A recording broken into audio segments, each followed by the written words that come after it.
Fotograf Vladimír Domen, ktorého väčšina ľudí pozná pod prezývkou Pixel, so svojím fotoaparátom zachytáva príbehy a emócie už 21 rokov.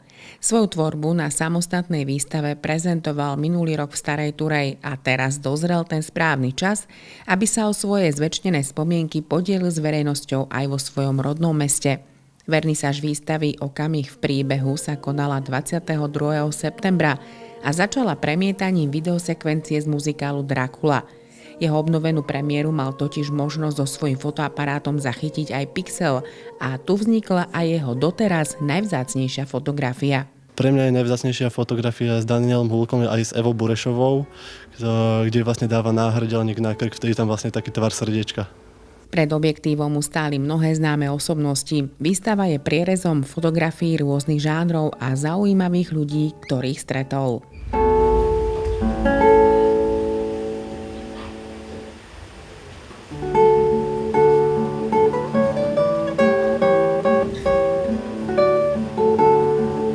Fotografie sú rôzne, z Mijavského Spartaku, fotil som napríklad medzinárodný zápas Slovensko-Portugalsko, kde môžete vidieť aj Ronalda. Je tu vlastne z muzikálov, z futbalu, z folklórnych slávností a prezentujú vlastne tú 3D fotografiu, takú moju novú špecialitku.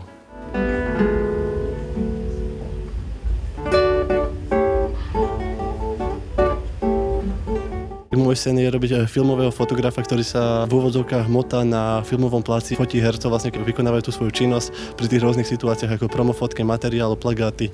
A tak to by som chcel dotiahnuť k filmu a tak. Výstavu si v priestoroch Kultúrneho domu Sámka Dudíka môžete pozrieť do 3. októbra.